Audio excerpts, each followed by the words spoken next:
বিসমিল্লাহির রহমানির রহিম। আসসালামু আলাইকুম। আমি কেরানীগঞ্জ মডেল থানা আওয়ামী লীগের সাধারণ সম্পাদক হাজী মোহাম্মদ আলতাফ হোসেন বিপ্লবের সহধর্মিণী। আমি এখন আছি আওয়ামী লীগের নেতা কর্মীদের প্রাণকেন্দ্র কেরানীগঞ্জ মডেল থানার প্রধান কার্যালয়।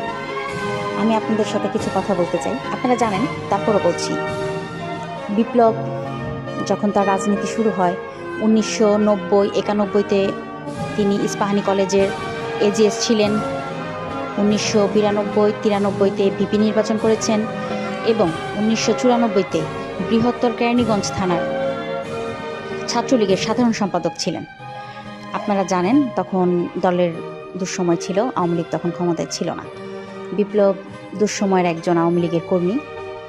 আমি আপনাদের কাছে যেটা বলতে চাচ্ছি, আপনাদের কাছে আমার যেটা আশা, সেটা হচ্ছে বর্তমানে আওয়ামী লীগের দুঃসময় চলছে। আপনারা নিজেদের মধ্যে কোনো গ্রুপিং না করে নিজেদের দলকে, সংগঠনকে কিভাবে শক্তিশালী করা যায় সেদিকে খেয়াল করুন।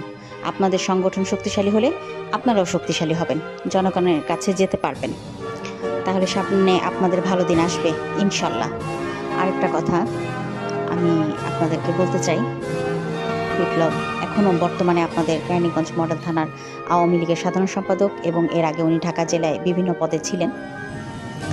আমি আজকে তার সহধর্মিণী আপনাদের প্রাণ কেন্দ্র আওয়ামী লীগের পার্টি অফিস প্রধান কার্যালয়ে এসেছি। এখানে আমি এখন আমাদের জাতীয় পতাকা উত্তোলন করে দিয়ে যাচ্ছি। ধন্যবাদ। জয় বাংলা, জয় বঙ্গবন্ধু।